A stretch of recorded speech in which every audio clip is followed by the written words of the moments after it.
You probably don't recognize his name, but Mike Lazaridis has had a defining impact on your life. From an early age, it was clear that Mike was something of an electronics wizard. By the time he turned 4, he was building his own record player out of Legos and rubber bands.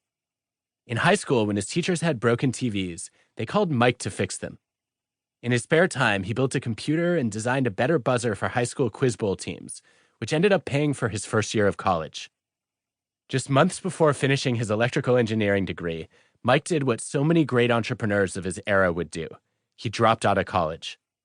It was time for this son of immigrants to make his mark on the world. Mike's first success came when he patented a device for reading the barcodes on movie film, which was so useful in Hollywood that it won an Emmy and an Oscar for technical achievement. That was small potatoes compared to his next big invention, which made his firm the fastest-growing company on the planet. Mike's flagship device quickly attracted a cult following, with loyal customers ranging from Bill Gates to Christina Aguilera. Oprah Winfrey gushed, "It's literally changed my life. I cannot live without this."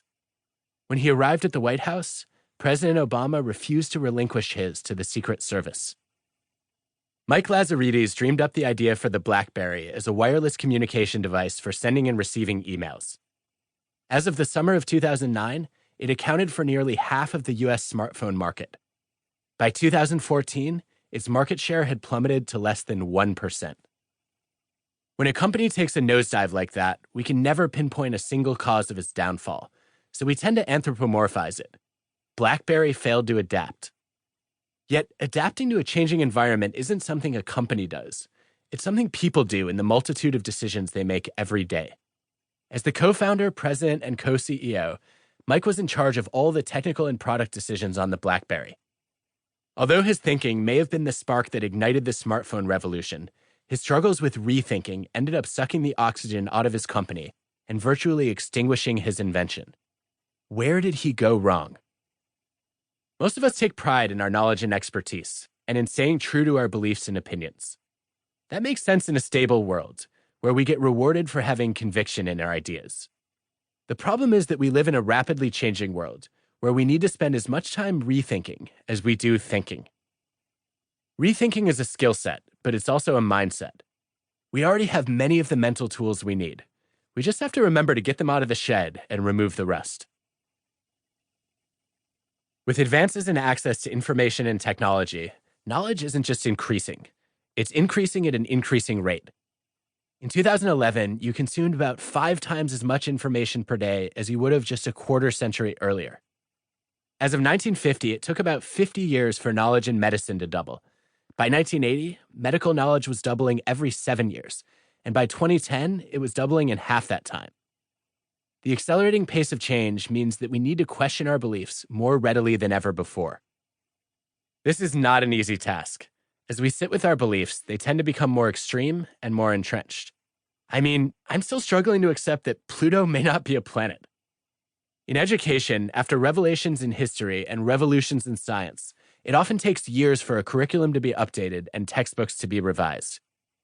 Researchers have recently discovered that we need to rethink widely accepted assumptions about subjects such as Cleopatra's roots. Her father was Greek, not Egyptian, and her mother's identity is unknown. The appearance of dinosaurs. Paleontologists now think some tyrannosaurs had colorful feathers on their backs. And what's required for sight. Blind people have actually trained themselves in a version of seeing.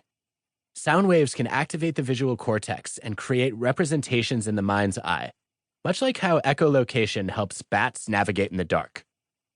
For my part, I'd assume the phrase, blowing smoke up your arse, came from people gifting cigars to someone they wanted to impress. So you can imagine how intrigued I was when my wife told me its real origin. In the 1700s, it was common practice to revive drowning victims with tobacco enemas, literally blowing smoke up their behinds. Only later did they learn that it was toxic to the cardiac system. Vintage records, classic cars, and antique clocks might be valuable collectibles, but outdated facts are mental fossils that are best abandoned. We're swift to recognize when other people need to think again. We question the judgment of experts whenever we seek out a second opinion on a medical diagnosis. Unfortunately, when it comes to our own knowledge and opinions, we often favor feeling right over being right. In everyday life, we make many diagnoses of our own, ranging from whom we hire to whom we marry. We need to develop the habit of forming our own second opinions.